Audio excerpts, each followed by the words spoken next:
I thought the note on the tea tray was the end of my story, that my own son and daughter-in-law had finally erased me. But they had no idea about the secret recording, or the woman I used to be.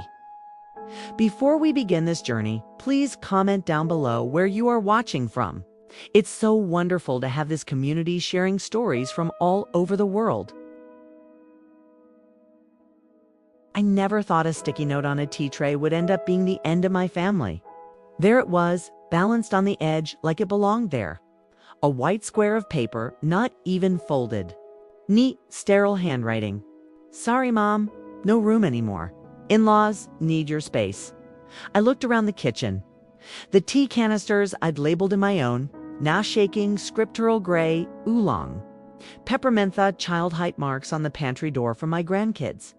The apron I'd sewn with sunflowers on the pocket, hanging by the fridge.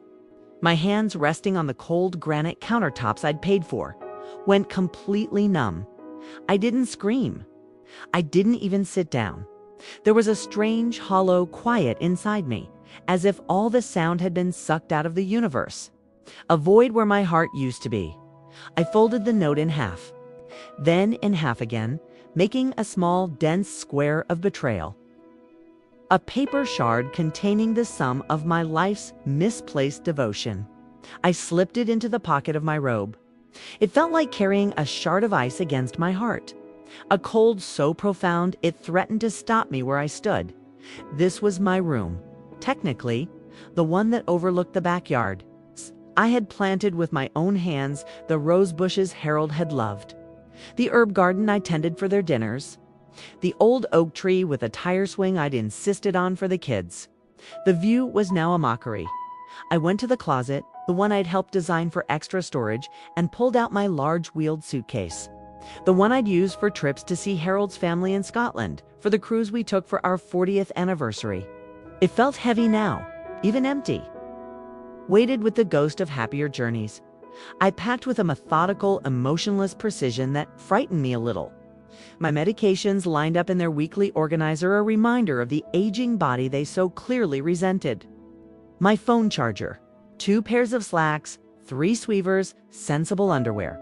I opened a cedar chest at the foot of the bed, releasing the scent of memory, and pulled out an old scratchy wool blanket from a long-ago trip to Vermont. Harold had wrapped me in it by the fire as we watched the snow fall. I buried my face in it for a second, inhaling the faded scent of love and loss. Then folded it neatly into the suitcase. Then, the photos. I took only 3 from the dresser. One of my son David, at his college graduation. His smile wide and untarnished by the weary, compromised man he would become. One of me and my daughter-in-law Sarah at her baby shower for Chloe. Her hands resting on her swollen belly, my arm around her shoulders, both of us glowing with shared anticipation. We looked like real family, and one of all of us taken at Silver Lake the summer before Harold got sick. We were sun-kissed and squinting, arms slung around each other without a care in the world. Before everything. Rotted from the inside out. I zipped the suitcase closed. The sound was final. I didn't double-check for a forgotten toothbrush or a left-behind book. I didn't The act was complete. My coat was waiting for me. Same place it had hung for 2 years. A ridiculous, mundane thought pierced the numbness. It had just been dry cleaned. I remembered because Sarah had made a pointed comment about the cost over dinner. About how we all needed to be more mindful of discretionary spending now that we were one big family.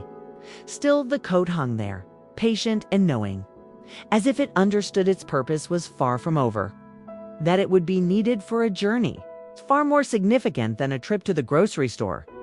20 minutes after reading the note, I stood at the threshold, one hand on the cool, polished brass doorknob, the other gripping the handle of my little blue suitcase, a lifetime condensed into one carry-on. I didn't look back at the house, at the life I had built and then given away. I didn't cry. The tears were frozen somewhere deep inside. I simply turned the lock. The mechanism, smooth and well-oiled, stepped out into the chill of the morning and closed the door behind me. The sound of the heavy door latching into place was the loudest, most definitive sound I had ever heard. I drove to the backup apartment on Crestview Avenue, the little place I'd kept just in case. A just in case they never knew about. I'd rented it 2 years ago, a few months after moving in with them, paying for it with a small separate stream of income from some long-held dividend stocks. A nest egg. My pragmatic, ever-cautious husband, Harold, had always insisted we maintain. A flicker of intuition, a ghost of self-preservation he'd left me with, had made me do it. It felt silly at the time, a paranoid secret. Now, it was my sanctuary. It wasn't a backup plan anymore. It was my home. I set the suitcase down in the middle of the living room, on a beige carpet that smelled faintly of vacuum cleaner bags and neutrality. The silence here was different from the silence in their house. It wasn't hollow. It was waiting. It was mine. I took the note from my pocket, the paper now warm from my body heat, and placed it squarely on the small formica-topped kitchen table. It seemed to pulse with a malevolent energy in the quiet room, and as I sat there, in the absolute stillness, the memory of how this all began washed over me. Not as a gentle wave, but as a crushing tide, vivid and painful in its clarity. Harold had only been gone 6 months. The grief was still a physical weight, a constant aching presence on my chest. The condo was too quiet, the silence echoing with his absence. David's words, his outstretched hand, felt like a lifeline thrown to a drowning woman. He knew exactly what to say. Family, you're home, too, Dad. They were words I had always been defenseless against. I told myself with a desperate, willing conviction that love was better than a lawyer. That trust was a stronger contract than any document. It was the most expensive, most devastating lie I ever told myself. The first few days in the apartment were a blur of quiet shock and disembodiment. I didn't call them. A part of me, the wounded mother, waited for the phone to ring, for David's panicked voice. "Mom, where are you?" "We're so worried." The phone remained silent. Their silence was a confirmation louder than any shouting match. By the third day, the shock began to crystallize into a cold, hard, diamond-sharp clarity. I hadn't planned to go through the storage bin, but something pulled me toward it. The same deep-seated instinct that had made me rent this place. Inside were Harold's old flip phones, a nostalgic tangle of obsolete charger cords, and at the bottom, a tiny silver digital voice recorder. I'd used it for client meetings for years. For 38 years, I was Eleanor Ross CPA, a tax accountant for small business owners. Some habits, some parts of your identity, they don't just fade away. They lie dormant, waiting to be called upon. On a whim. A flicker of my old professional curiosity. I plugged it in and let it charge while I made a simple dinner for Wuna. Single chicken breast, a handful of green beans. The domesticity of the act felt surreal. Hours later, long after the dishes were dry and put away, I sat down at the kitchen table, the recorder small and cold in my hand. I pressed play. The first files were business notes. The dutiful dictations of a capable woman who managed complex financial lives.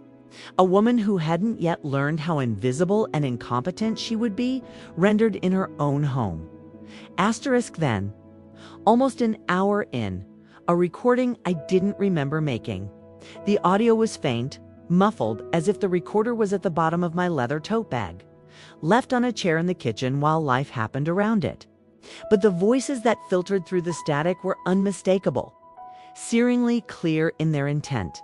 She won't even know that last sentence, delivered with such casual cruelty, coiled around my heart and squeezed.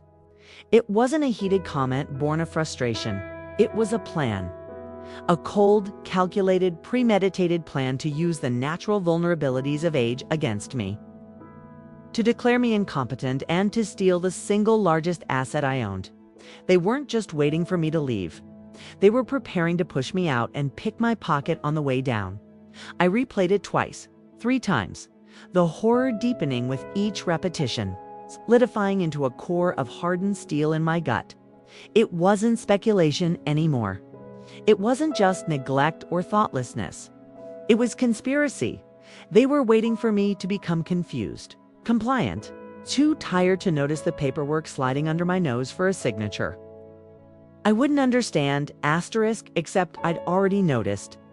I was noticing everything, with hands that were now perfectly steady. I saved the file, labeled it conversation_evidence, uploaded it to a secure, encrypted cloud folder they couldn't possibly access, and copied it onto 2 separate flash drives. The grief was gone, burned away by a clean cold. Purifying fury. The next morning, I placed one of the flash drives into a small padded envelope, along with a brief, handwritten note. Judith, I need your help. Eleanor. I mailed it to my old friend Judith Green. No lengthy explanation, just the evidence. The truth would be enough for a long time. I thought the worst part of aging would be the loneliness, the quiet echo of your own footsteps in an empty house. I never imagined it would be sitting in a silent apartment, listening to a digital recording of your own child and his wife calmly planning to steal your name off a deed before you were even cold in the ground. But now, I had something they didn't know I possessed. Their own voices, their own words, captured in a moment of unguarded treachery. It was the ultimate audit trail. Well, Eleanor, you don't usually call unless something's on fire. And from the sound of your message, we've got a 5-alarm blaze. A preliminary question. Do you still have access to the property? Keys, code. No, they changed the locks. Over a month ago. From a legal standpoint, this is remarkably straightforward. They have no standing. None. No lease, no co-ownership agreement, no transfer of rights, no financial contribution to the mortgage as evidenced here. They're not even squatters. They're unauthorized occupants. Given that you have been solely funding the property, it's more like you have tenants who stopped paying rent and decided to evict the landlord. I can file a formal eviction notice. Have them served by a county sheriff in 5 days. We could, of course, escalate. Sue for intentional infliction of emotional distress. Press for fraud. Especially if anything's been forged, which, given the audacity of that note, I wouldn't put past them. Or, we can take a more elegant approach. We can sell the house right out from under them. Let them find out when the new owner's moving truck pulls into the driveway they now think of as theirs. I want the house sold. Clean, legal, and fast. I don't want to live there again. I just want it to no longer be mine. Or theirs. Now we're talking. I know a guy. The paper trail never lies. It was the first rule of my profession, and it was becoming my scripture. And their trail, the one David and Sarah were leaving, was getting messier and more brazen by the day. I found it buried in the transactions from 6 months ago. A single wire transfer for $28,500. It was a significant sum, large enough to raise flags. The memo line read, consulting fee, kitchen design. It was wired to an account under the name Arthur Miller, Sarah's father, a man who had been a mid-level manager at a packaging company his whole life and whose idea of kitchen design was knowing where the can opener was. What consulting could he possibly have done that was worth $28,000 of my money? A cold dread trickled down my spine. I called the bank's fraud department. After navigating a labyrinth of automated menus and patiently verifying my identity with a human being, I was connected to a specialist. I gave her the date and transaction number. There was a digital login and authorization for that transfer from an IP address registered to. She paused, typing. The service provider for your residence at 124 Maple Drive. The theft wasn't just emotional anymore. It wasn't just about pushing me out.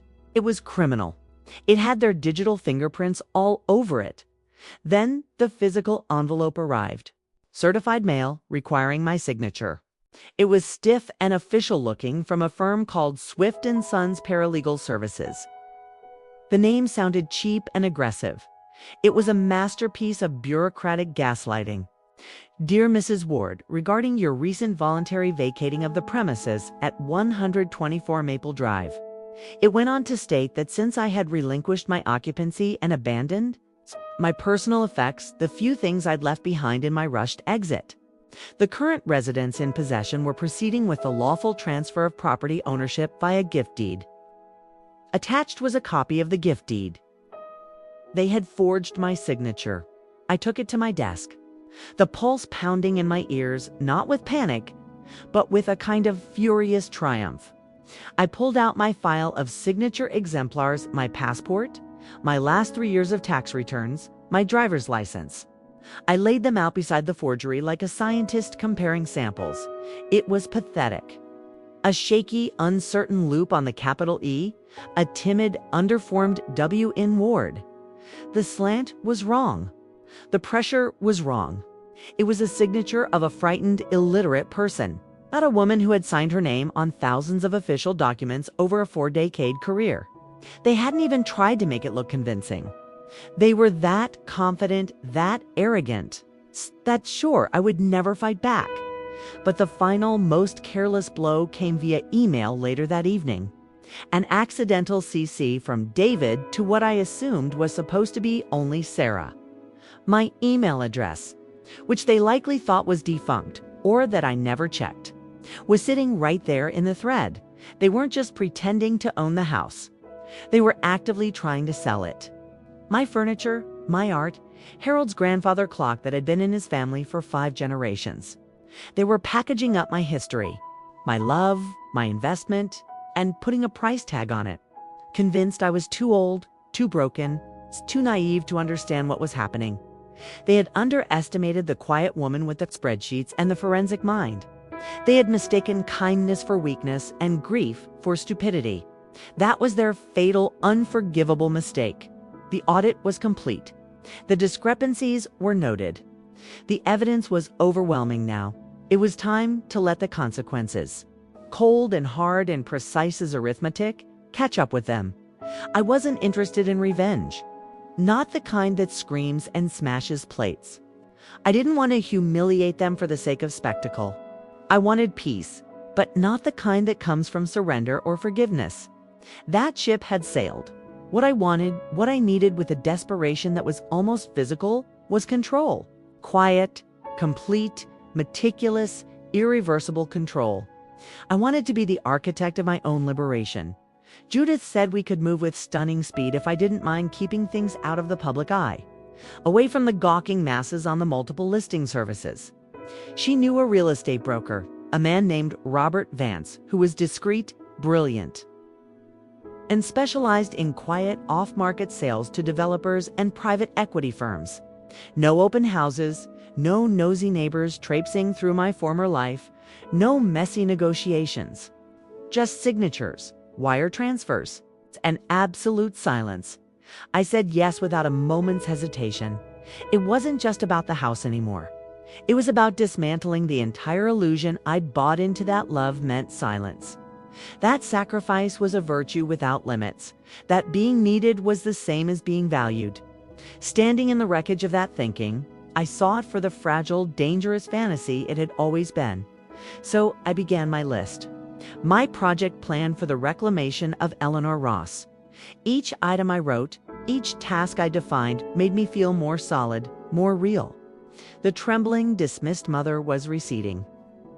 And in her place was emerging the calm, methodical professional who had spent a lifetime untangling financial knots. I wasn't the weeping widow anymore. I wasn't the forgotten, inconvenient guest. I was the homeowner, the client. The person who signed the checks don't.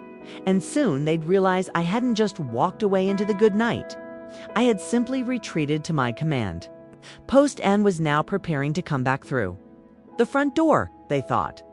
They had so cleverly locked behind me, it's a clean. Title unassailable. The property is free and clear of any liens except the primary mortgage, which you're current on. This is about as straightforward as it gets. I have a buyer already in Minda, developer, Kane Properties.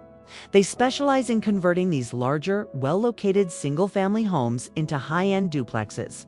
They're offering cash, 5% below market value, but with no inspections, no financing contingencies, and a 10-day close.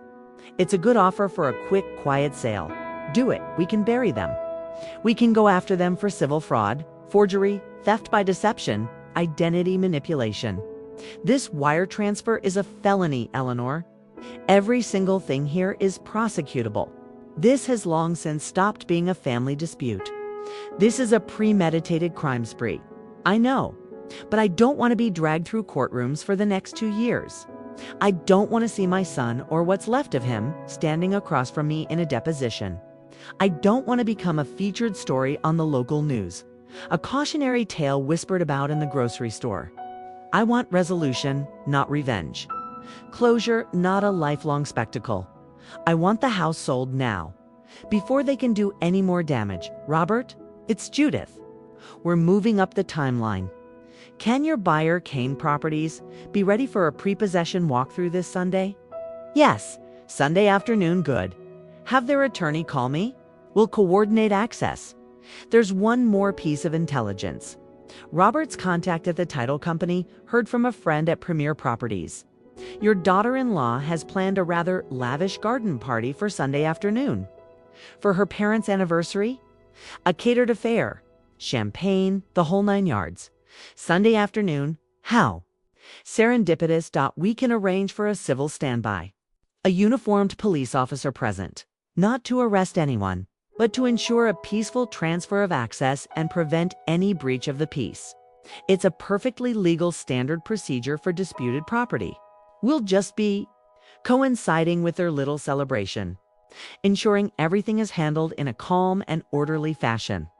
I didn't want a messy, emotional scene. I wanted something far more powerful. I wanted the unvarnished, documented, legal truth to arrive on their doorstep in the middle of their victory party on time. Undeniable and impossible to ignore or explain away.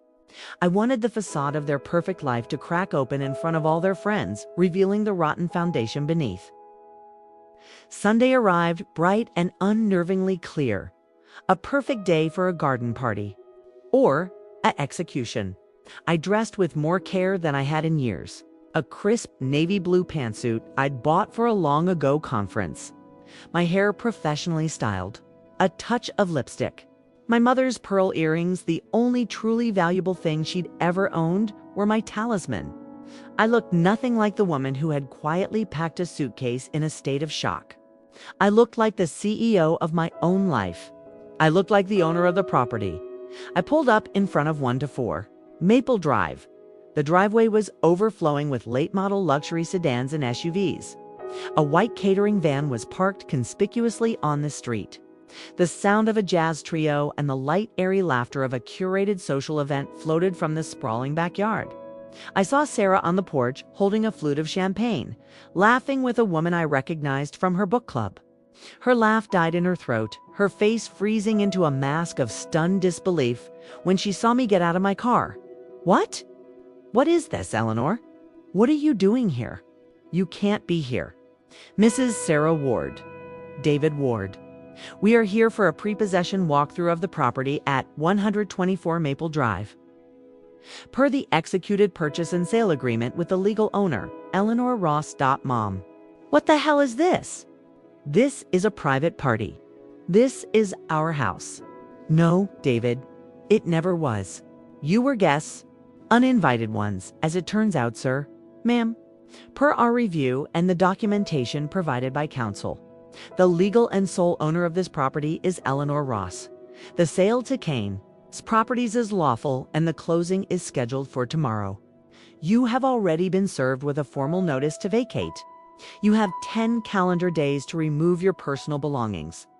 Failure to do so will result in a formal eviction and removal by the county. This is a mistake, a misunderstanding. She gifted us this house. We have the paperwork. It's a gift deed. You have a poorly executed forgery. The notary you listed, a Claudia Jenkins, does not exist in this state's registry. We've checked.